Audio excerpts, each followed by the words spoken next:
Hello friends, welcome to investment academy. Good morning. आज की ताज़ा खबर में आपका स्वागत है।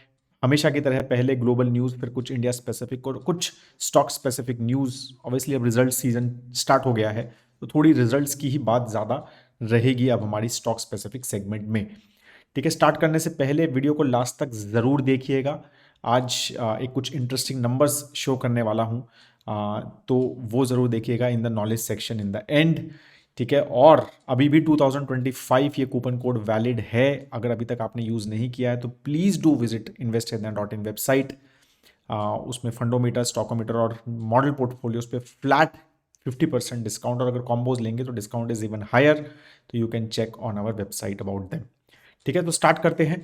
पहले ग्लोबल न्यूज़ से तो मेजरली थोड़ा पॉजिटिव रहा अगर हम यूएस मार्केट स्पेसिफिक बात करें, जो कि अब 60% प्लस जो है overall market global stock market का है। तो पॉजिटिव रहा majorly because of producer price index का जो नंबर आया वहाँ पे। राइट, जैसे यहाँ पर हमारा डब्ल्यू होता है, ऐसे वहाँ पर पीपीआई होता है। और वो जो ग्रोथ हुआ है वो 0.2% का ही ग्रोथ हुआ है इन दिसंबर। राइट, तो वो एक्सपेक्टेड से कम हुआ है। तो इन्फ्लेशन अंडर कंट्रोल। ठीक है, तो ये चीज़ अब कल सीपीआई का नंबर आएगा। Obviously CPI is more discussed and more, मतलब जो ऐसा नंबर जो इंडेक्स होता है वो ज़्यादा एक वाइड बेस्ड इंडेक्स है सीपीआई। जैसे इंडिया में भी सीपीआई ज़्यादा यूज़ होता है, डब्ल्यूपीआई मतलब कम यूज़ होता है। सिमिलरली वहाँ पर भी ये पीपीआई जो है कम यूज़ होता है, सीपीआई ज़्यादा यूज़ होता है। बट अगेन थोड़ा बहुत कुछ तो मार्केट को एक नंबर मिल गया, तो वो कम आया एक्सपेक्टेशन से। राइट, तो वो चीज़ थोड़ी सी उसकी वजह से मार्केट पॉजिटिव हो गया। भाई इन्फ्लेशन और कम हो रहा है क्या, जितना करंट है अगर और कम हो रहा है तो इंटरेस्ट रेट कट की फिर मतलब गुंजाइश हो जाती है ना। फिर इंटरेस्ट रेट कट, जो फेड रेट कट जो है उसकी फिर से बात हो सकती है और कुछ एक्सपेक्टेशन बढ़ सकती है। तो वही चीज़ जो है मार्केट बेसिकली लुकिंग एट है। तो जब इकोनॉमी में कुछ पॉजिटिव होता है तो मार्केट गिरता है राइट, और इन्फ्लेशन कम होता है तो मार्केट खुश होता है। तो ये चीज़ें अभी चल रही है। इन्फ्लेशन बढ़ेगा तो मार्केट बिल्कुल खुश नहीं होगा वहाँ पे, क्योंकि इन्फ्लेशन बढ़ गया मतलब इंटरेस्ट रेट बढ़ने कम नहीं होंगे। राइट, अभी मार्केट को इंटरेस्ट रेट कम चाहिए। इंटरेस्ट रेट कम का मतलब ये है कि थोड़ी लिक्विडिटी चाहिए मार्केट में। ठीक है, तो वो चीज़ majorly market overall global markets are looking at. तो इसलिए वो नंबर आने के बाद थोड़ा सा मार्केट पॉजिटिव टेरिटरी में रहा। राइट, और एनवीडिया का जो शेयर है वो अभी भी गिरा थोड़ा बहुत, और उसके भी reasons I will share with you. Treasury yield जो है वो अराउंड 4.8% अभी भी चल रही है, और वो उसका जो मेजर रीजन है कि क्यों वहां पर ट्रेजरी यील्ड 10 ईयर जीसैक यील्ड 4.8 चल रही है, वो यही है कि डॉलर इंडेक्स जो है 109 से ज़्यादा चल रहा है। तो मतलब पीपल जो है, लोग जो है ना, वो they are selling US treasuries. Right, to buy, मतलब बेसिकली डॉलर की डिमांड है ना, तो यूएस ट्रेजरी सेल हो रही है और डॉलर बाय हो रहा है। तो वो चीज़ जो है बेसिकली ये शो हो रहा है कि डॉलर की डिमांड जो है ग्लोबली बढ़ी है, और इसकी वजह से डॉलर डॉलर बढ़ रहा है, डॉलर इंडेक्स। और इससे ये है कि भाई यूएस ट्रेजरी में सेलिंग चल रही है, और इसकी वजह से यूएस ट्रेजरी बढ़ रही है, 4.8% चली गई है। और of course expectation of interest rate cut भी कम हुआ है, तो वो भी जो है उसका रीज़न रहा है। ऑयल प्राइसेस एक और थोड़ा पॉजिटिव जो नंबर रहा वो है कि थोड़े स्टेबल हुए हैं, 1% का डाउन हुआ। तो 80 पे मतलब वो सीधा फटाफट बहुत बढ़ गए थे, अगस्त के हाई लेवल्स पे पहुंच गया था। राइट, अभी because of sanctions on Russia which US imposed, it seems like a political thing before Biden's government almost like leaving। तो वो जो है उसकी वजह से थोड़ा सा स्टेबिलिटी वहां पर एक 80 के आसपास अब जो है ब्रेंट क्रूड रुक गया है, लगातार 2-3 दिन से काफ़ी भगा है। और वो भी एक इम्पैक्ट था इंडियन मार्केट का गिरने का मंडे को। राइट, और अपन ने डिस्कस भी किया था वो अपना क्यों गिरा मार्केट आज वाले वीडियो पे। ठीक है, तो ये सारी चीज़ें ग्लोबली चल रही हैं। राइट, तो ऑयल प्राइसेस अभी थोड़ा एक 80 के आसपास अभी वो गिरा है, मतलब थोड़ा 81 से एक्चुअली 80 आया है। तो वो सारी चीज़ें हमारी हुई हैं। अब एनवीडिया का स्टॉक क्यों गिरा वो मैं बताना चाह रहा हूँ कि यूएस गवर्नमेंट ने एक मतलब टेक्नोलॉजी एक्सपोर्ट और एआई चिप एक्सपोर्ट के ऊपर थोड़े से रेगुलेशंस के ऊपर अनाउंसमेंट की है, which can impact the growth of companies like Nvidia. Right, और इसमें बेसिकली कहा है कि भाई जो एआई चिप का जो एक्सपोर्ट है वो काफ़ी सारे कंट्रीज़ में कैप होगा, राइट। और अनलिमिटेड एक्सेस यूएस के एआई टेक्नोलॉजी को बहुत ही क्लोज एलाइज को ही दिया जाएगा। और चाइना, रशिया, ईरान और नॉर्थ कोरिया में तो कंप्लीटली एक्सपोर्ट को बैन कर दिया है, ठीक है। मतलब अ, तो ये सारी चीज़ें बेसिकली रही है। अल्टीमेटली एम यही है कि US maintain its leadership in AI and AI chip design, और मतलब चाइना जो है उसमें वो अच्छा बेसिकली ना कर पाए, और ये कोशिश बेसिकली की जा रही है, राइट। और ये भी है कि भाई माइक्रोसॉफ्ट, गूगल और अमेज़ॉन को भी ये चीज़ कही है कि ग्लोबल ऑथराइजेशन उनको लेना पड़ेगा, मतलब टू बिल्ड डेटा सेंटर, ठीक है। तो उसमें भी कुछ कंडीशंस, स्ट्रिक्ट कंडीशंस लगाई हैं, अगर वो क्या कहते हैं ग्लोब दूसरे कंट्रीज़ में जाके अपने डेटा सेंटर सेटअप करते हैं तो, राइट। तो ये सारी चीज़ें वहाँ पर थोड़ा सा किया है, राइट, गवर्नमेंट ने। तो इसलिए एनवीडिया ने क्रिटिसाइज भी किया है कि भाई this is sweeping over reach, और बाकी ने भी चीज़ें थोड़ी की हैं, बट अगेन थोड़ी वॉइसेस ये भी हैं कि भाई चाइना का जो मार्केट शेयर बढ़ रहा है एआई और जीपीयूज में, राइट, तो उसका भी जो है रीज़न, मतलब कोशिश क्या कर रहे हैं कि भाई ये चीज़ ना हो, राइट। तो ये सब चीज़ें यहाँ पर चल रही है। चाइना की कॉमर्स मिनिस्ट्री का भी रिस्पॉन्स आया कि भाई we will take necessary action to protect its interest obviously in response to the regulation. तो ये अब चीज़ें हैं अभी, मतलब इन्होंने बस यही कहा है कि भाई सिर्फ जापान, ब्रिटेन, साउथ कोरिया और शायद नीदरलैंड, ये 4 कंट्रीज़ को ही हम इजी एक्सेस देंगे। बाकी वो 4 जो मैंने कंट्री बताए, चाइना, रशिया, ईरान और नॉर्थ कोरिया को हम बिल्कुल कुछ भी नहीं देंगे, और बाकी सब कंट्रीज़ को लिमिट्स, एक्सपोर्ट लिमिट्स जो हैं वो रहेंगी। तो अब इस तरह का ये चीज़ें हैं, तो अब ये नेगेटिव थोड़ा सा हो सकता है कंपनीज लाइक एनवीडिया और क्लाउड कंपनीज के लिए भी। तो वो अब कितना इम्पैक्ट रहेगा, और ये again this is like as I said की गवर्नमेंट इज गोइंग, अब न्यू गवर्नमेंट के ऊपर आई थिंक थोड़ा मार्केट, उनका क्या स्टांस रहेगा उस पर थोड़ा सा मार्केट जो है वो इस पर थॉट प्रोसेस दे सकता है। इंडिया की अगर हम बात करें तो इंडिया का भी WPI नंबर आया, जैसे यूएस की बात करी तो वो 2.37% बढ़ा है, और थोड़ा सा नवंबर के नंबर से ज़्यादा आया है, राइट। तो वो चीज़ थोड़ी सी एक थोड़ा कंसर्निंग है। फूड प्राइस इन्फ्लेशन वो मतलब ऑलमोस्ट बराबर बराबर ही है जो लास्ट नवंबर में रहा है, तो 8.4% के आसपास फूड प्राइस इन्फ्लेशन रहा है। हाँ, ठीक है। तो ये चीज़ ओवरऑल एक इसमें रही है। अगर हम कल या परसों आई थिंक सीपीआई का जम्मा नंबर आया था, वो 5.2% के आसपास आया था, राइट। तो वहाँ पे वो कम हुआ था, ये थोड़ा बड़ा है, राइट। तो अगेन तो ये this is a mixed result. Again as I said CPI is more number जो ज़्यादा फॉलो होता है, WPI इतना ज़्यादा फॉलो नहीं होता है, because it's a wholesale index, right. तो जो CPI जो है वो रिटेल इंडेक्स है, ठीक है।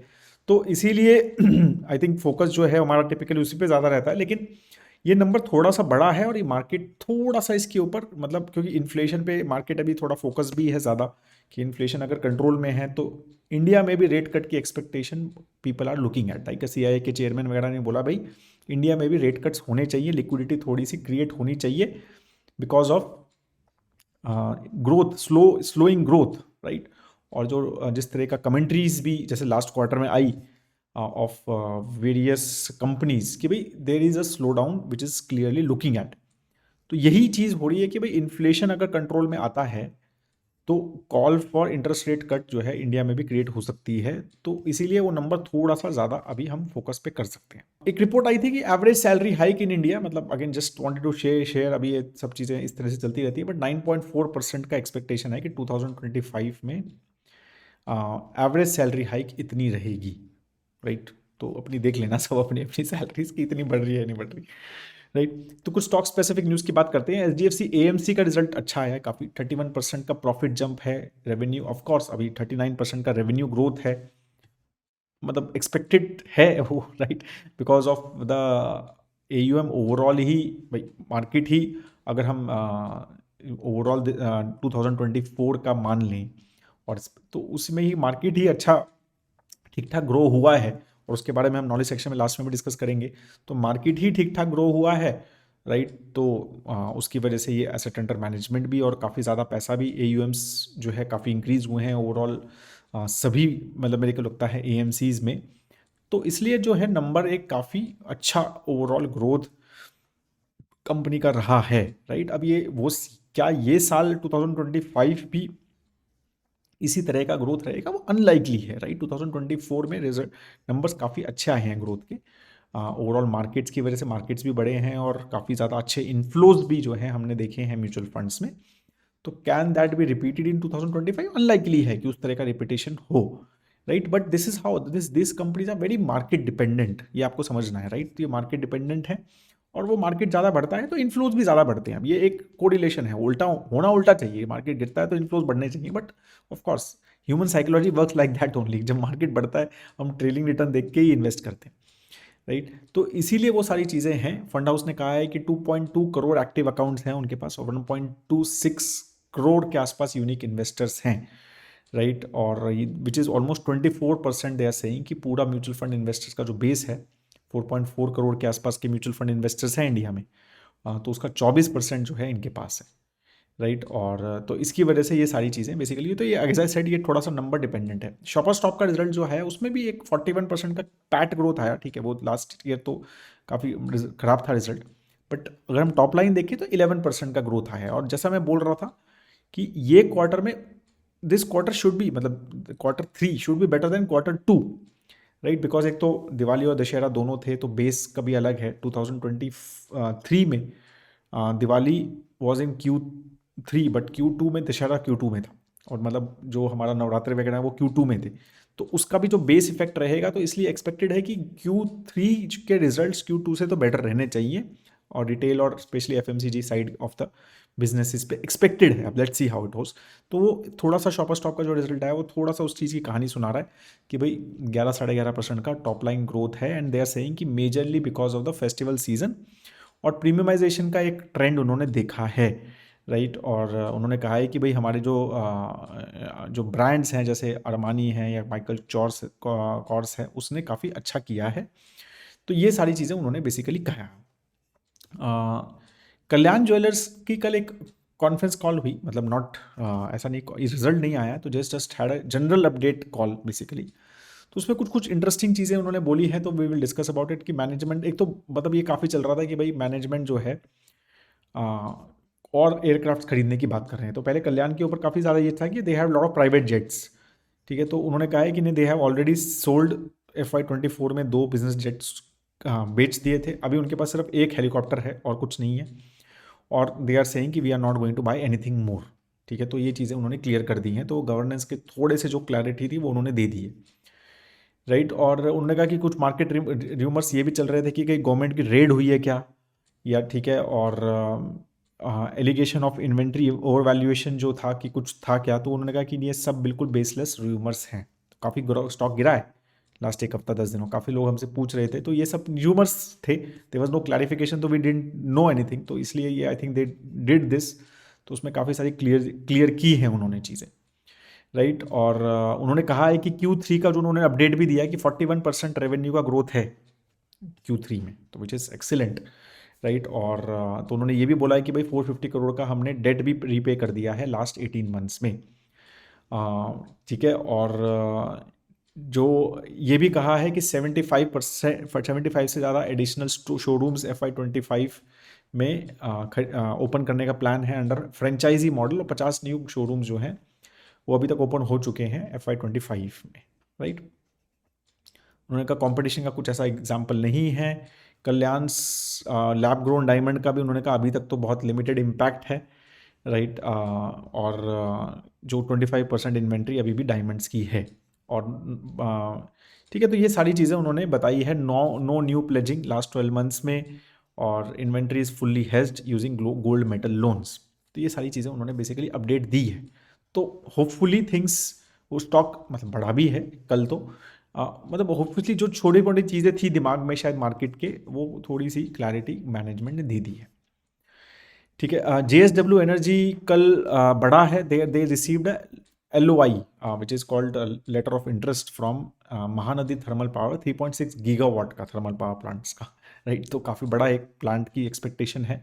तो अब उसमें अभी NCLT और CCI में अप्रूवल अगर मिल जाएगा तो they will basically work on it. Adani energy ने भी कुछ अपडेट्स दिए तो उसकी वजह से स्टॉक काफ़ी अच्छा रहा। अदानी के तो एक्चुअली काफ़ी सारे स्टॉक्स काफ़ी ज़्यादा बढ़े हैं कल। कोई ऐसा एज कोई रीज़न नहीं था अदानी स्टॉक्स के बढ़ने का, बट एक्सपेक्टेड यही है कि भाई US में रिजीम चेंज में with Trump at the helm, expected है। अगेन क्यों है क्या है रीजंस कुछ नहीं है, बट यही है एक्सपेक्टेशन कि this regime this Republican regime should be more better for a company like Adani. That's the expectation they, मतलब overall the market has, right. तो उसकी वजह से काफ़ी सारे स्टॉक्स जो हैं अदानी के कल बढ़े हैं, राइट। और ये अदानी एनर्जी ने जो अपडेट दिया कि भाई उन्होंने काफ़ी 29% का इंक्रीज़ हुआ है उनका ट्रांसमिशन नेटवर्क का लास्ट ईयर से, ट्रांसमिशन अवेलेबिलिटी भी काफ़ी अच्छी रही, तो वो सब चीज़ों का उन्होंने दिया। तो इसलिए मार्केट ने कल उसमें growth overall Adani energy perspective से वो हुई है। So that is all the on the major news which we had. और अब हम बात करते हैं आज के नॉलेज सेक्शन की। तो I just want to share my screen, तो hope you guys can see my screen. तो ये मेरी वेबसाइट है, जस्ट मतलब ये तो आपने देखी ही होगी आई एम श्योर। तो ये फंडोमीटर में अगर हम जाएंगे कैटेगरीज में, बेसिकली ये पेज मुझे बहुत पसंद है, राइट। कभी किसी को मतलब समझना है ना, मतलब कि कैसे चल रही है मार्केट, तो this actually is very very good, मतलब एक पेज है ये, जो हमें काफ़ी अच्छी इन्फॉर्मेशन बेसिकली देता है ओवरऑल कि भाई अलग अलग सेक्टर्स भी क्या कर रहे हैं, अलग अलग लार्ज मिड स्मॉल कैप का परफॉर्मेंस कैसा है, राइट। और किस तरह के ट्रेंड टिपिकली मार्केट में रहते हैं। जैसे हम बोलते हैं ना calendar returns are always better to see, right, हमेशा ऐसा बोला जाता है। तो ये थोड़ा सा ही उस तरह का नंबर्स देता है। तो अगेन अब 2024 एंड हो गया तो मेरे को लगा कि एक अच्छा इंटरेस्टिंग नंबर आ जाता है ना, 2024 का ऐड हो गया है। तो यहाँ पर एक हमें 8 साल के एक ये कैलेंडर रिटर्न्स दिख रहे हैं एक कैटेगरी एवरेज परस्पेक्टिव से, ठीक है ना। तो अब आपको क्या दिख रहा है, लार्ज कैप में 14.8% का ग्रोथ हुआ 2024 में ओवरऑल लार्ज कैप, ठीक है, जिसमें अब सब कुछ है, राइट। निफ्टी 100, निफ्टी नेक्स्ट 50 भी है, राइट, निफ्टी 50 भी है, राइट। और लार्ज कैप इंडेक्स भी हैं, और लार्ज कैप इंडेक्स भी हैं, और लार्ज कैप एक्टिव फंड्स भी हैं।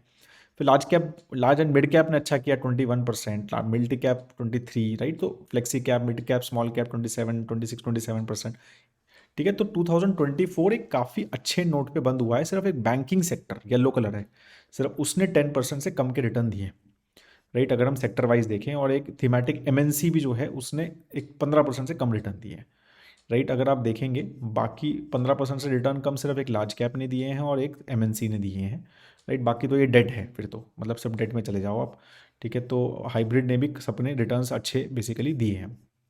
तो हम इक्विटी पे फोकस करते हैं।